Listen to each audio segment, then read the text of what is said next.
యెహెజ్కేలు గ్రంథము 47వ అధ్యాయము. అప్పుడాయన నాతో ఇట్లనెను, నరపుత్రుడా, నీవు చూచితివి గదా అని చెప్పి నన్ను మరల నదీ ఇద్దరికి తోడుకొని వచ్చెను. నేను తిరిగి రాగా నదీ తీరమున ఇరుప్రక్కల చెట్లు విస్తారముగా కనబడెను.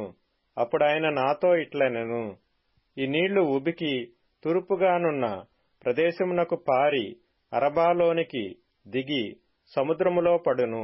అప్పుడు సముద్రపు నీళ్లు మంచినీళ్లు అగును. వడిగా పారు ఈ నది వచ్చుచోట్లనెల్లా జలచరములన్నీయు బ్రతుకును. ఈ నీళ్లు అక్కడికి వచ్చుట వలన ఆ నీరు మంచినీళ్లగును. గనుక చేపలు బహు విస్తారములగును. ఈ నది ఎక్కడికి పారునో అక్కడ సమస్తమును బ్రతుకును. మరియు దాని యొద్ద ఏన్గెదీ పట్టణము మొదలుకొని ఎనెగ్లాయీము పట్టణము వరకును చేపలు పట్టువారు దాని ప్రక్కల నిలిచి వలలు వేయుదురు. మహాసముద్రములోనున్నట్లు సకల జాతి చేపలను దాని యందు బహు విస్తారముగా నుండును. అయితే ఆ సముద్రపు బురద స్థలములను ఊబి స్థలములను ఉప్పుగలవయుండి బాగుకాకయుండును. నదీ తీరమున ఇరుప్రక్కల ఆహారమిచ్చు సకల జాతి వృక్షములు పెరుగును. వాటి ఆకులు వాడిపోవు, వాటి కాయలు ఎప్పటికినీ రాలవు.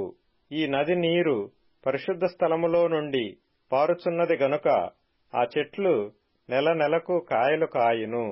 వాటి పండ్లు ఆహారమునకును వాటి ఆకులు ఔషధమునకును వినియోగించును.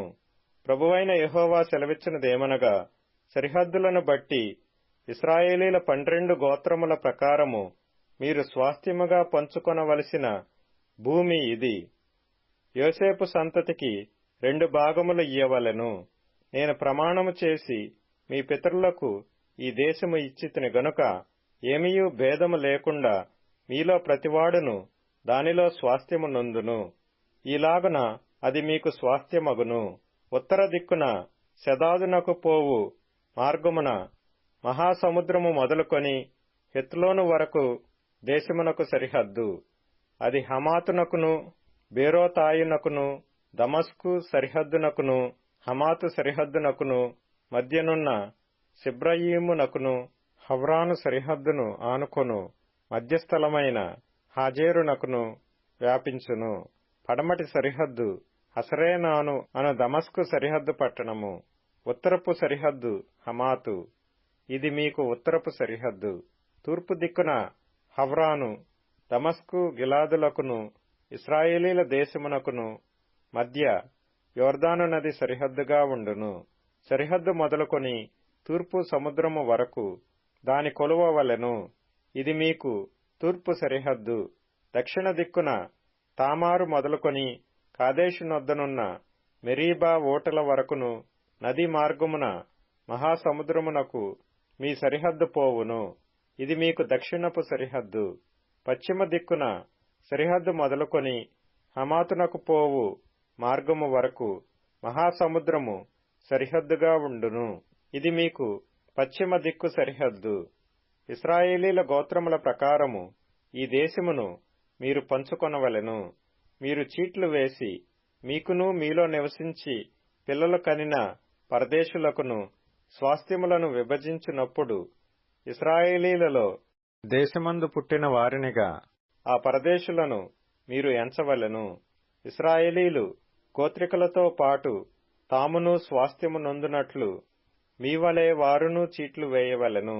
ఏ గోత్రములో పరదేశులు కాపురముందురో ఆ గోత్ర భాగములో మీరు వారికి స్వాస్థ్యము ఇయ్యవలెను. ఇదే ప్రభువైన యెహోవా వాక్కు. యెహెజ్కేలు గ్రంథము 48వ అధ్యాయము. గోత్రముల పేర్లు ఇవి. దానియేలుకొక భాగము. అది ఉత్తర దిక్కు సరిహద్దు నుండి హమాతునకు పోవు మార్గము వరకు హెత్లోనునకు పోవు సరిహద్దు వరకును హసరేనాను అను దమస్కు సరిహద్దు వరకును హమాతు సరిహద్దు మార్గమున తూర్పుగాను పడమరగాను వ్యాపించు భూమి. దాని యొక్క సరిహద్దు నానుకొని తూర్పు పడమరలుగా ఆషేరీయులకు ఒక భాగము. ఆషేరీయుల సరిహద్దు నానుకొని తూర్పు పడమరలుగా నఫ్తాలీయులకు ఒక భాగము.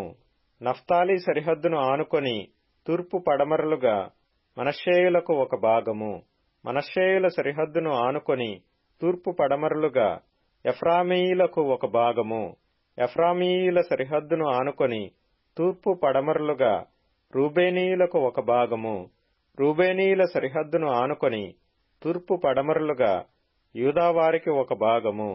యూదావారి సరిహద్దును ఆనుకొని తూర్పు పడమరలుగా మీరు ప్రతిష్ఠించు ప్రతిష్ఠిత భూమియుండును. దాని వెడల్పు 25,000 కొలకర్రలు. దాని నిడివి తూర్పు నుండి పడమర వరకు తక్కిన భాగము నిడివి వలెనేయుండును. పరిశుద్ధ స్థలము దాని మధ్య ఉండవలెను. యెహోవాకు మీరు ప్రతిష్ఠించు ప్రదేశము 25,000 కొలకర్రల నిడివియు 10,000 కొలకర్రల వెడల్పునై ఉండవలెను. ఈ ప్రతిష్ఠిత భూమి యాజకుల దగును.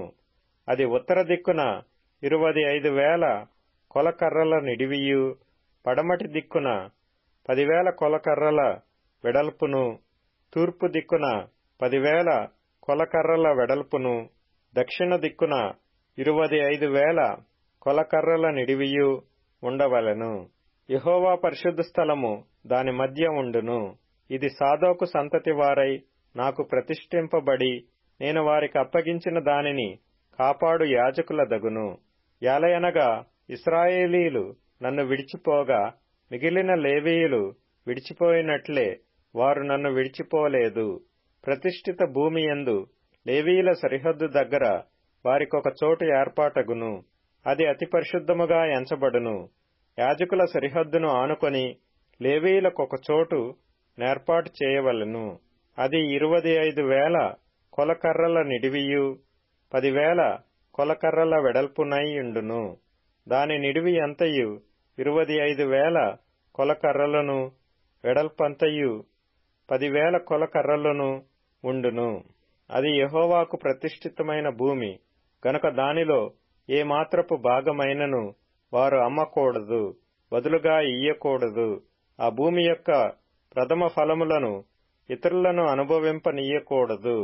25,000 కొలకర్రల భూమిని ఆనుకొని వెడల్పున మిగిలిన 5,000 కొలకర్రలు గల చోటు గ్రామ కంఠముగా ఏర్పరచబడినదై పట్టణములోని నివేశములకును మైదానములకును అక్కరకు వచ్చును. దాని మధ్య పట్టణము కట్టబడును. దాని పరిమాణ వివరమేదనగా ఉత్తర దిక్కున 4,500 కొలకర్రలు, దక్షిణ దిక్కున 4,500 కొలకర్రలు, తూర్పు దిక్కున 4,500 కొలకర్రలు, పడమటి దిక్కున 4,500 కొలకర్రలు. పట్టణమునకు చేరిన ఖాళీ స్థలము ఉత్తరపు తట్టున 250 కొలకర్రలు, దక్షిణపు తట్టున 250 కొలకర్రలు, తూర్పు తట్టున 250 కొలకర్రలు, పడమటి తట్టున 250 కొలకర్రలు ఉండవలెను. ప్రతిష్ఠిత భూమిని ఆనుకొని మిగిలిన భూమి ఫలము పట్టణములో కష్టము చేత జీవించు వారికి ఆధారముగా ఉండును. అది ప్రతిష్ఠిత భూమిని యానుకొని తూర్పు తట్టున 10,000 కొలకర్రలను, పడమటి తట్టున 10,000 కొలకర్రలను ఉండును. ఏ గోత్రపు వారైనను పట్టణములో కష్టము చేసి జీవించువారు దానిని సాగుబడి చేయుదురు. ప్రతిష్ఠిత భూమి అంతయు 25,000 కొలకర్రల చచ్చౌకముగా ఉండును. దానిలో 4వ భాగము పట్టణమునకు ఏర్పాటు చేయవలెను. ప్రతిష్ఠిత స్థానమునకును పట్టణమునకు ఏర్పాటు చేయబడిన భాగమునకును ఇరు ప్రక్కలనున్న భూమిని అనగా తూర్పు దిశను ప్రతిష్ఠిత స్థానముగా ఏర్పడిన 25,000 కొలకర్రలను, పడమటి దిశను గోత్రస్థానములుగా ఏర్పడిన 25,000 కొలకర్రలను గల భూమిని యానుకొను స్థానము అధిపతి దగును. ప్రతిష్ఠిత స్థానమును మందిరమునకు ప్రతిష్ఠింపబడిన దానికి మధ్యగా ఉండును. యూదావారి సరిహద్దునకును బెన్యామీనీయుల సరిహద్దునకును మధ్యగానున్న లేవీల స్వాస్థ్యమును పట్టణమునకు ఏర్పాటైన స్థానమును ఆనుకొను భూమిలో అధిపతి భూమికి లోగా ఉన్నది అధిపతి దగును. తూర్పు నుండి పడమటి వరకు కొలువుగా మిగిలిన గోత్రములకు భాగములు ఏర్పాటగును. బెన్యామీనీయులకు ఒక భాగము, బెన్యామీనీయుల సరిహద్దును ఆనుకొని షిమ్యోనీయులకు ఒక భాగము. షిమ్యోనీయుల సరిహద్దును ఆనుకొని తూర్పు పడమరలుగా ఇస్సాకారీయులకు ఒక భాగము. ఇస్సాకారీయుల సరిహద్దును ఆనుకొని తూర్పు పడమరలుగా జెబూలూనీయులకు ఒక భాగము. జెబూలూనీయుల సరిహద్దును ఆనుకొని తూర్పు పడమరలుగా గాదీయులకు ఒక భాగము. దక్షిణ దిక్కున తామారు నుండి కాదేశులోనున్న మెరీబా ఓటల వరకు నది వెంబడి మహాసముద్రము వరకు గాదీయులకు సరిహద్దు ఏర్పడును. మీరు చీట్లు వేసి ఇశ్రాయేలీల గోత్రములకు విభాగింపవలసిన దేశము ఇదే. వారి వారి భాగములు ఇవే. ఇదే యెహోవా ఇచ్చిన ఆజ్ఞ. పట్టణ స్థాన వైశాల్యత ఎంతనగా ఉత్తరమున 4500 కొలకర్రల పరిమాణము. ఇశ్రాయేలీల గోత్రపు పేళ్లను బట్టి పట్టణపు గుమ్మములకు పేళ్లు పెట్టవలెను. ఉత్తరపు తట్టున రూబేనుదనియు యూదాదనియు లేవీదనియు 3 గుమ్మములుండవలెను. తూర్పు తట్టు 4500 కొలకర్రల పరిమాణము గలది. ఆ తట్టున యోసేపుదనియు బెన్యామీనుదనియు దానుదనియు 3 గుమ్మములుండవలెను. దక్షిణపు తట్టు 4500 కొలకర్రల పరిమాణము గలది. ఆ తట్టున షిమ్యోనుదనియు ఇస్సాకారుదనియు జెబూలూనుదనియు 3 గుమ్మములుండవలెను. పడమటి తట్టు 4500 కొలకర్రల పరిమాణము గలది. ఆ తట్టున గాదుదనియు ఆషేరుదనియు నఫ్తాలీదనియు 3 గుమ్మములుండవలెను. దాని కైవారము 18,000 కొలకర్రల పరిమాణము. యెహోవాయుండు స్థలమని నాట నుండి ఆ పట్టణమునకు పేరు. కీర్తనల గ్రంథం 137వ కీర్తన. బబులోను నదుల యొద్ద కూర్చుండియున్నప్పుడు మనము సియోనును జ్ఞాపకము చేసుకుని ఏడ్చుచుంటిమి. వాటి మధ్యనున్న నిరపంజి చెట్లకు మన సితారాలు తగిలించితిమి. అచ్చట మనలను చెరగొన్నవారు ఒక కీర్తన పాడుడి అనిరి. మనలను బాధించిన వారు సియోను కీర్తనలలో ఒక దానిని మాకు వినిపించుడి అని మన వలన ఉల్లాసము గోరిరి. అన్యుల దేశములో యెహోవా కీర్తనలు మనమెట్లు పాడుదము? యెరూషలేమా, నేను నిన్ను మరచిన ఎడల నా కుడి చెయ్యి తన నేర్పు మరచునుగాక. నేను నిన్ను జ్ఞాపకము చేసి కొనని ఎడల నా ముఖ్య సంతోషము కంటే నేను యెరూషలేమును హెచ్చుగా హెచ్చించని ఎడల నా నాలుక నా అంగిటికి అంటుకొనుగాక.